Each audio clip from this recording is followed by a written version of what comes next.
Life will break you, but it's your choice whether it breaks you down or builds you up. Rebuilding yourself is not just a recovery process, it's a reinvention, a declaration that your past does not get the final word. This speech is a battle plan for those ready to rise from rock bottom with purpose, clarity, and discipline. It's not about comfort, it's about construction. You'll learn how to design your mind, dominate your emotions, choose the right people, weaponize your pain, and develop unshakable persistence. If you're tired of waiting to be saved and ready to save yourself, then this is your blueprint. Rebuild, not someday, rebuild now. There comes a time in every man's life when he must decide, without apology, without retreat, that the person he once was no longer serves the future he desires. This moment is not one of impulse, but of decision, forged in the fires of frustration, disappointment, and relentless yearning. When you reach that place, you must resolve, once and for all, that there is no going back. Rebuilding begins, not with the laying of new bricks, but with the burning of old bridges. You must destroy every path that leads back to your former self, for as long as you leave an escape route, your mind will consider retreat. The man who burns the bridges behind him removes the option to fail. That is not recklessness, it is commitment. True transformation demands a mental environment in which success is the only acceptable outcome. When you permit yourself to linger in the memories of what once was, you sabotage what could be. Those memories become chains. Nostalgia becomes poison, and the past, if left unchecked, will pull you backward like quicksand. The mind cannot serve two masters. It will either build toward a vision or retreat to comfort. You must not allow it the chance to choose. Too many people stumble in the process of rebuilding because they keep the door open to the life they claim to have left behind. They speak of change, but remain tethered to the same routines, the same friends, the same self-doubt. You cannot soar while anchored. You cannot create while clinging. When the captain sets his course for a new land, he does not build his ship with a view of returning. He builds it to survive the storm, arrive on foreign shores, and claim what is his. You must do the same with your resolve. People will tell you to be careful, to ease into your transformation. But half measures bring half results, and half results only lead to frustration. If you are to rebuild yourself, then you must first destroy every connection to the identity that collapsed. Whether it's habits, people, places, or patterns, you must sever ties, you must cut deep, and when the pain comes, let it, for pain is the cost of growth. Fear is the price of greatness, and discomfort is the currency you must pay to purchase your new self. The old you will fight to survive. It will whisper, "You've tried this before." It will remind you of every failure, every doubt, every reason to stay where you are. But you must shout louder with your actions than those voices can scream in your head. You must stand before the ruins and declare that you are not returning. Not today, not ever. Burn the bridge. Let the smoke rise as a signal to your subconscious that there is no alternative. Only then will your mind fully engage in building the life you claim to want. Consider this truth. No empire was built without first abandoning the village. No legacy was written by those who clung to mediocrity. The greats did not arrive where they did by accident. They made irrevocable decisions. They left behind the noise of the crowd, the comfort of the herd, and the warmth of familiarity. That departure is not easy, but comfort and greatness do not sleep in the same bed. If you are serious about rebuilding, you must learn to walk away from what once made you feel safe. Safety is a myth. Security is an illusion. The only real danger lies in staying where you no longer belong. The longer you remain attached to what's already failed you, the further you drift from what could save you. It is not the risk that destroys men. It is hesitation. It is looking back. It is glancing over the shoulder and seeing the fire not as liberation, but as loss. Let it burn. Let it all burn. For from those ashes something stronger, wiser, and more relentless can be born. Let no one deceive you. Rebuilding is war. It is not polite. It is not soft. It is a battle against the man you used to be. And in war, you do not keep souvenirs of the enemy. You destroy the threat. You eliminate the weakness. You commit to victory or perish trying. The mind responds to certainty. If it senses hesitation, it will sabotage progress. But if it feels total commitment, it will call upon powers you didn't know existed. Powers that lay dormant until the bridges were gone, until retreat was no longer a choice. Look around at the structures of your old life. Identify every bridge, every habit, relationship, comfort zone, or identity that connects you to your former limitations. Then set fire to them, not with anger, but with intention, not in hate, but in honor of your higher self. Say goodbye to the parts of you that no longer serve. Honor them for getting you this far, but let them go. Rebuilding is not about stacking new bricks on old lies. Let them go. It's about clearing the land, preparing the foundation, and constructing a future unshackled by the past. This level of resolve may seem extreme. That's because most people are satisfied with surviving. But if you aim to thrive, to dominate, to rise above the noise, then extremity becomes necessity. Your decision must be final. Your actions must be immediate. Your belief must be unbreakable. Rebuilding is not reserved for the lucky or the talented. It is reserved for the committed. And commitment begins the moment you remove all other options. When the bridge behind you is gone, the only way is forward. That's when greatness begins to rise. In time, you will see that the fire did not destroy you, it refined you. The absence of retreat forced you to confront every weakness, every excuse, every flaw that once held you back. And in that confrontation, you will discover power. Not borrowed, not given, but earned. The man who walks away from comfort, who silences the noise of doubt and chooses creation over collapse, becomes unstoppable, not because he is fearless, but because he gave himself no choice. He made it impossible to go back. And finally, understand this. Rebuilding is not a phase. It is a declaration, a line in the sand, a standard raised. It demands that you no longer negotiate with mediocrity, no longer dine with indecision, and no longer entertain the man you used to be. Burn the bridges not to escape, but to evolve. To guarantee that every step you take is forward, that every lesson you learn is for the new you. Because only when the past is gone can the future arrive, and only then will the real rebuilding begin. Before a single stone is laid, the architect holds a blueprint in his hands. He sees the finished structure with precise clarity long before it exists in reality. Likewise, your new life cannot be built by chance. It must be constructed from a vision that is vividly imagined and firmly held. The mind must be taught what to build before the body begins to labor. Without a mental blueprint, you will wander through vague intentions and find yourself lost in the fog of confusion. The clearer your picture, the stronger your direction. You cannot arrive at a destination you cannot see. Clarity is power. A vague wish produces vague results. A clearly defined vision generates measurable momentum.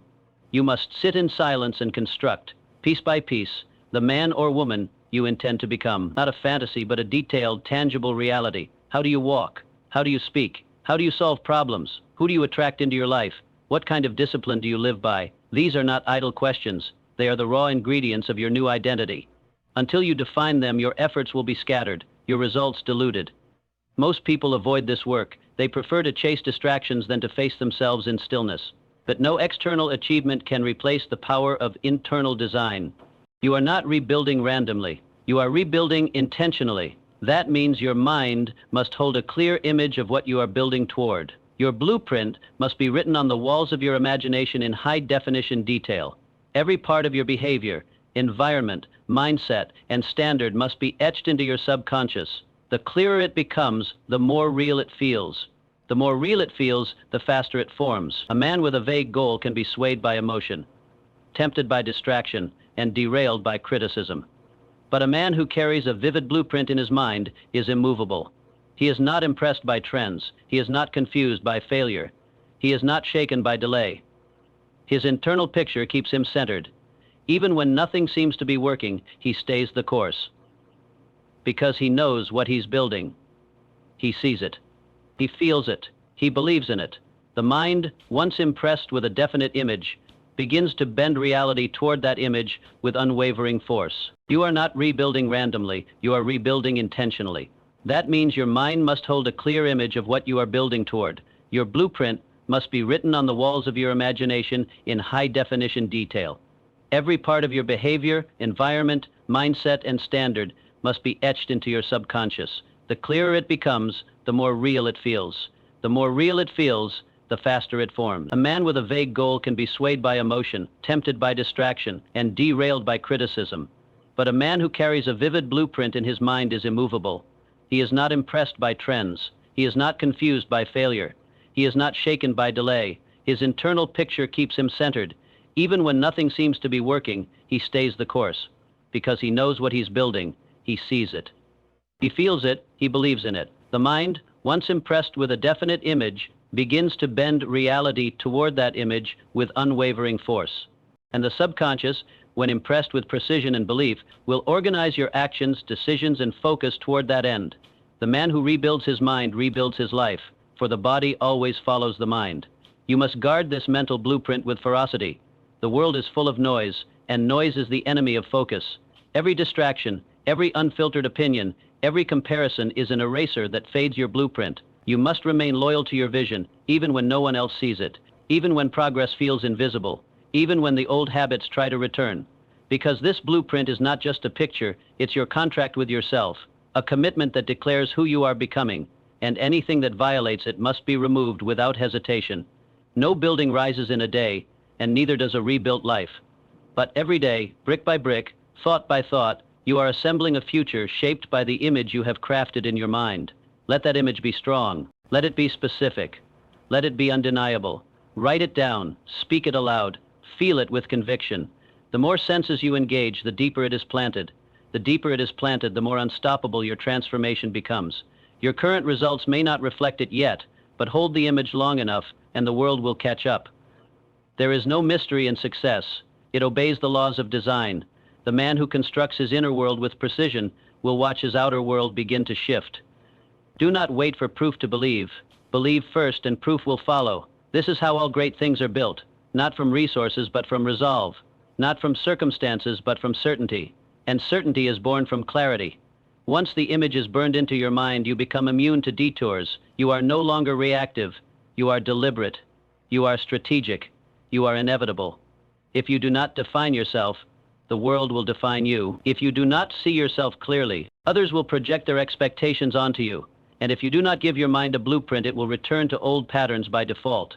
The mind craves instruction. Give it purpose. Give it direction.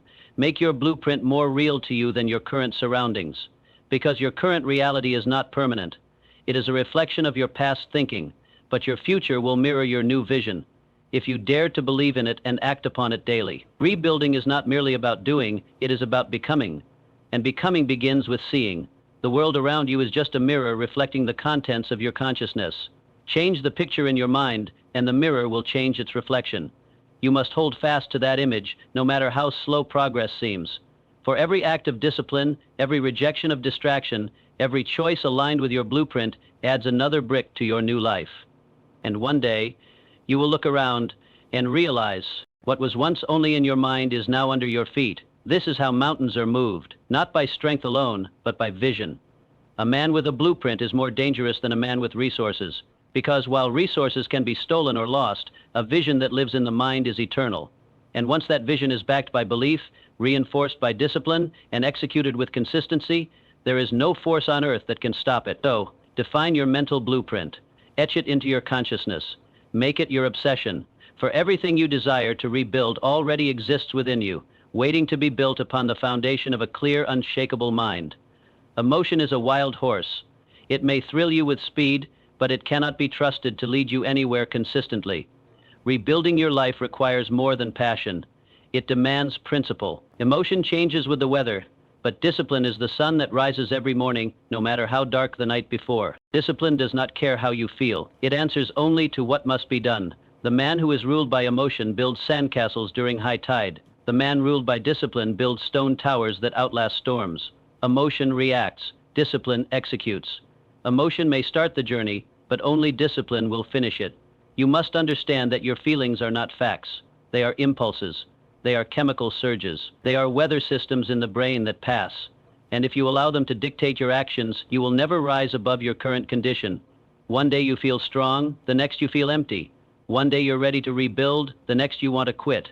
This is the trap of emotion. Discipline, on the other hand, does not ask permission. It does not wait for inspiration. It shows up, whether the heart agrees or not.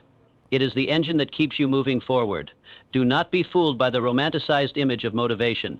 Motivation is not the architect of greatness. Discipline is. Motivation may knock on your door once in a while, but discipline lives in your house. It wakes up with you. It walks with you when you're tired, when you're uninspired, when no one applauds your effort. If you wait to feel ready, you will wait forever. The man who rebuilds his life rises not when he feels like it, but when he must. He honors commitment over comfort.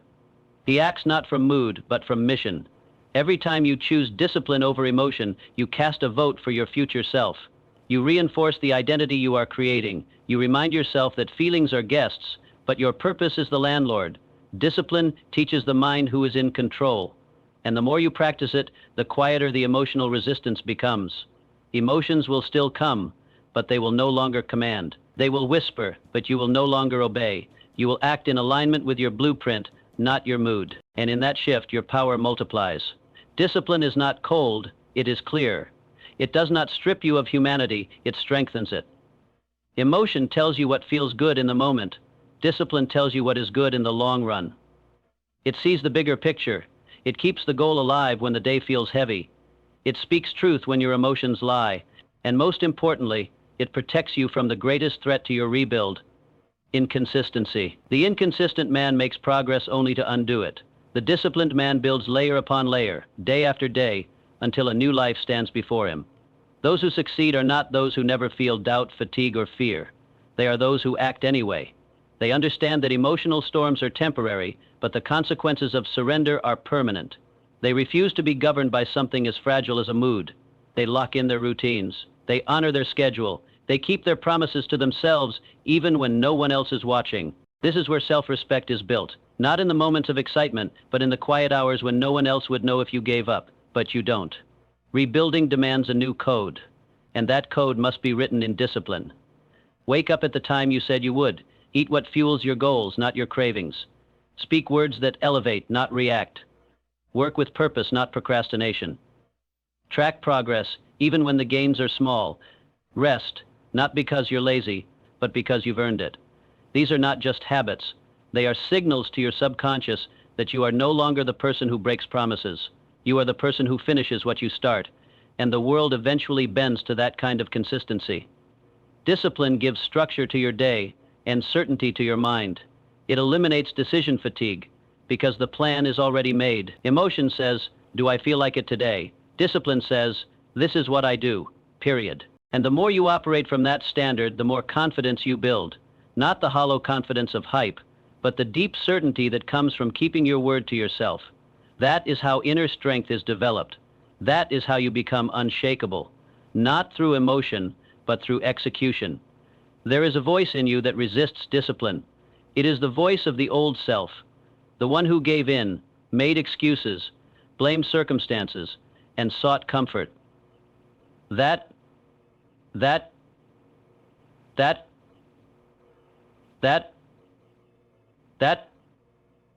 voice will try to negotiate with you. It will try to delay your efforts, downplay your vision, distract your focus. You must silence it with action. Not argument, action. Do the thing anyway.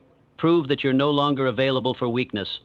Every disciplined act is a strike against the past and a deposit into the future. Eventually, that old voice dies of starvation and your will becomes law. This isn't about being robotic. It's about being reliable. You do not suppress emotion. You discipline it. You channel it. Anger becomes fuel. Fear becomes focus. Frustration becomes energy. You don't let emotion run wild. You harness it like electricity, using it to power your progress. But you must remain the master. You must be the one holding the reins, because left unchecked, emotion will have you quitting on your best days and acting on your worst ones. That is not the path of a builder. That is the path of the broken. True freedom is not doing what you feel, it is doing what you decide. Discipline liberates you from the chaos of your emotions and gives you command over your life. It teaches you that no matter how turbulent your inner world may feel, you are still capable of right action. And that right action compounds over days, over weeks, over months, until discipline is no longer a choice, it becomes your identity. You are no longer a man trying to be consistent, you are consistency. You are no longer waiting for the right time, you are the time. So embrace it. Embrace the structure, embrace the grind, embrace the repetition, the resistance, the routine, because on the other side of discipline is transformation. It is not glamorous, but it is glorious. It is not loud, but it is powerful. It builds you from the inside out. It rewires your instincts. It carves a new standard into your soul. And when others fall apart, when circumstances collapse, when emotions erupt, you will stand firm. Not because you felt like it, but because you trained for it. That is the foundation of a life rebuilt. Your environment is not just where you live, it's who you become. Every person you allow into your space is either reinforcing your rebuild or quietly dismantling it. This is why your associations are not a casual matter. You must protect your circle like a fortress. If you're serious about rebuilding your life, you cannot afford to surround yourself with people who glorify comfort, mock ambition, or settle for mediocrity. You need builders, people who think in terms of growth, discipline, action, and vision. Anything less is not just a distraction, it's a liability to your progress. You don't rise above your circle, you reflect it. Spend enough time around small thinkers, and you'll shrink your goals to fit their approval. Hang around quitters, and their excuses will start to sound like logic. Even the strongest man cannot walk through mud without getting dirty. This is not judgment, it's mathematics. Energy is contagious. Attitudes are transferable. Habits rub off. If you want to become exceptional, you need to normalize being around people who live by higher standards. Builders push you forward when you stall. They don't tolerate your weakness. They challenge it. A builder is not someone who simply smiles at your dreams. A builder challenges you to sharpen your vision. They ask hard questions. They show you their work, not just their words. They build with their hands, their minds, their values. Being around them elevates your standard without a word being spoken. You watch how they move, and you feel your own pace quicken. You hear how they think, and your own thoughts begin to shift. You must find these people and protect that connection. One builder in your life is more valuable than 100 cheerleaders. Builders don't need to be perfect, but they must be progressing. They should be working on something daily. They should be creating value, not draining energy. You will recognize them by their habits. They read, they write, they train, they build businesses, families, futures. They don't speak in complaints. They speak in plans. They don't linger in problems. They execute solutions. If someone's presence does not push you toward excellence, then their presence is costing you. And when you're rebuilding, every ounce of energy counts. You cannot waste it trying to motivate the unmotivated. Cutting ties is not cruelty, it is clarity. If someone consistently drags your energy down, plants doubt in your plans, mocks your discipline, or enables your old habits, then they are not neutral. They are toxic to your transformation. You can love them from a distance. You can pray for them, but you cannot build with them. Because when you start rising, their comfort becomes threatened. And threatened people sabotage progress. They'll try to remind you of who you were because they're afraid of who you're becoming. Let them talk. Keep building. Your life is your answer. You will need solitude before you find strength. When you start cutting ties with those who no longer fit your blueprint, you may feel alone. That's normal. That's necessary. That space is sacred. It is the space where you meet yourself, refine your voice, and hear the sound of your own convictions. Do not rush to fill that space. Wait for the builders. Seek them out through your actions. Your habits are a signal. Show up early, train hard, create value, stay focused. Eventually, other builders will notice, and when they do, they will respect you, not because you spoke, but because you showed. Be ruthless about your standards. Protect your peace. You don't owe access to everyone just because they've known you a long time. 10 years of proximity means nothing if they've been walking in circles while you've been climbing. You don't need validation from the crowd. You need alignment with the committed. Builders don't gossip. They don't compete. They collaborate. They uplift. And most importantly, they don't flinch when things get hard. When the storm hits, they grab their tools, not their excuses. Surround yourself with those who take adversity as a signal to work harder. One conversation with a builder can do more for your life than 100 with people who don't believe. They don't inflate you with false praise. They ground you in discipline. They remind you who you are when you forget. They hold you accountable when your standards slip, and they build beside you. Their success doesn't threaten you, it teaches you. Their wins aren't a reason to compare, they're a blueprint to follow. That's what builders do. They walk in purpose, and their path clears the way for others willing to rise with them. If you want to rebuild, associate with people who are already doing it. Study their routines, adopt their work ethic. Ask them what they've learned from failure. Don't envy their results. Earn your own. Get in proximity to greatness and let it challenge your excuses. Builders don't waste time convincing, they let their example speak. Follow that lead. Stop explaining your vision to people who refuse to build anything themselves. Your time is precious. Spend it with those who invest it, not waste it. Um, um, um, um,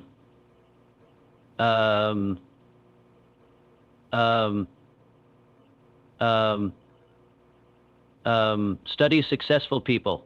They're so concerned with what is going on that they do nothing else but think. They live. A sharpened mind must be protected from dull company. This isn't about arrogance, it's about alignment. You don't need to be the smartest in the room, but you must be the most serious about growth. And if your presence doesn't demand better from others, it's time to find a new room. Rebuilding isn't just an internal project, it's a team sport, and the wrong teammates will have you playing defense against your own goals. Every association is either reinforcing your direction or pulling against it. Builders walk in alignment. Every step they take with you is a step forward, not a step sideways. As your life changes, your circle will too. That's not betrayal, it's transformation. Do not cling to relationships that belong to a version of you that no longer exists. Mourn the loss if you must, but don't reverse your progress to save a bond rooted in stagnation. Builders are rare, and they are worth waiting for. They won't always look like you. They won't always think like you, but you'll know them by how they live. They value growth, truth, responsibility, and forward movement. And when you find them, lock arms and build together.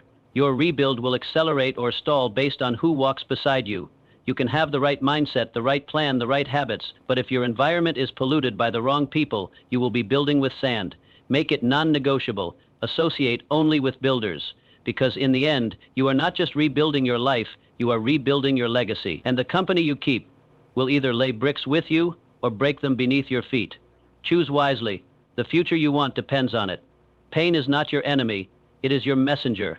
It speaks in discomfort, in loss, in betrayal, in failure, but it carries a message. Something in you must grow. Something in you must rise. Most people run from pain, numb it, hide it, or pretend it didn't happen. But the man rebuilding his life does not run. He listens, he studies it, he learns from it, he uses it. Pain can destroy the weak or forge the powerful, depending on how you respond. It will either paralyze you or prepare you, but it will never leave you unchanged. The question is, how will it change you? You cannot change your past, but you can change the meaning you assign to it. That's where your power begins. You take what happened and instead of asking why me, you ask, what now? You stop seeing yourself as a victim and begin to shape yourself as a victor. This isn't fantasy, it's responsibility. Pain didn't ask for your permission, but growth still requires your participation. Your rebuild begins when you decide to stop reliving your wounds and start reusing them. The pain that broke you can become the same pressure that remakes you, if you don't waste it. Pain has value when you give it direction. Most allow it to turn inward, where it poisons their self-worth. But those who rise give pain a purpose. They turn it into fuel, into focus, into fire. When your heart is shattered, pick up the pieces and build something stronger. When your dreams collapse, don't bury them. Rebuild them with concrete, not sand. Every scar you carry is a lesson. Every setback is a seed. The only difference between weakness and wisdom is how you choose to respond. Your power lies in choosing to respond as a builder, not a breaker.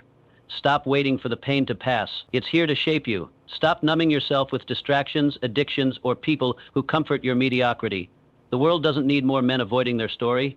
It needs men who use their story. You don't inspire by being untouched. You inspire by rising through what tried to destroy you. Power is not found in pretending to be unscathed. It is earned by choosing to stand anyway. And if you can feel pain, it means you're still alive. And if you're still alive, you still have a say in how this ends. The pain that made you cry can become the reason others rise. If you turn it into contribution, teach what you had to learn the hard way, speak what you were afraid to admit, build solutions from the lessons pain taught you. That is how you reclaim your power. By becoming the man you needed when you were broken. Pain isolated you, but now it qualifies you. Because no one respects a life built on luck. They respect a life rebuilt from struggle, sacrifice, and scars. You don't need pity, you need purpose. And purpose is pain, redefined and redirected. Pain will test every part of you. It will challenge your beliefs, your identity, your vision. But that test is the path. If you can endure it with discipline and channel it with intent, you will walk out not just healed, but hardened, stronger, sharper. Pain gives you an edge. It removes the fluff. It silences excuses. It forces you to focus. And the man who has learned to function inside pain becomes unstoppable outside of it, because he's no longer afraid of discomfort. He welcomes it as confirmation that growth is happening. There is no greatness without pain, no rebirth without death, no masterpiece without a mess. If you want to rebuild, then pain is part of the price. Embrace it. Let it tear down what no longer serves you. Let it expose the lies you've been living with. Let it refine your standards, your circle, your mindset. Pain is not just suffering, it is signal. And the sooner you stop resisting it, the sooner you can start using it. This is how legends are made, not by avoiding adversity, but by absorbing it, transmuting it, and building something indestructible from it. Too many wait to rebuild until life becomes easier. But that moment never comes. You rebuild in the middle of the fire, with tears in your eyes and pressure on your back. Power is built in the chaos, not the calm. It's forged when you choose to keep moving, even when everything in you screams to stop. Pain gives you the opportunity to prove what you're made of, to show that your will is stronger than your wounds, to demonstrate that you are not defined by what broke you, but by what you built in spite of it. Your pain is not random. It is customized, tailored to call out the strength inside you that comfort kept dormant. It was allowed not to ruin you, but to reveal you. And once it reveals your strength, you must act on it. Don't just survive. Build. Build new standards. Build new habits. Build a new way of thinking. Use pain as your trainer, not your tormentor. Let it teach you what comfort never could. Because no man who rebuilds from pain remains the same. He rises with depth, wisdom, fire, and clarity. That is the transformation pain makes possible. The man who transforms pain into power becomes a weapon the world cannot dull. He does not panic when pressure comes, he leans in. He does not run when things fall apart, he reaches for his tools. Pain gave him the blueprint, and discipline gave him the structure. Now he walks in strength, not because life is easy, but because he trained in hardship. He doesn't seek sympathy, he offers solutions. He doesn't cling to the past, he uses it to sharpen the future. That is the mark of a builder who turns suffering into strength. You can keep telling the story of what hurt you, or you can write the story of what you built from it. Pain is not your final chapter, it's your turning point, but that only becomes true if you choose it, and that choice must be made daily. You will be tempted to return to numbness, comfort, and excuses. Don't. Let your scars remind you of how far you've come, not how much you've lost. You've already paid the price through pain. Don't waste it. Build with it. Own it. Let it be the reason your life becomes a weapon of transformation. This is how you rebuild, not by avoiding the fire, but by walking through it and refusing to come out empty-handed. Pain tried to destroy you. Use it to become unstoppable. Use it to sharpen your mind, elevate your discipline, and purify your purpose. Let every wound become wisdom. Let every loss become leverage. You do not rise in spite of your pain, you rise because of it. That is how power is born. And when your life stands tall again, unshakable and undeniable, you'll know it wasn't luck. It was pain, transformed by a builder's will.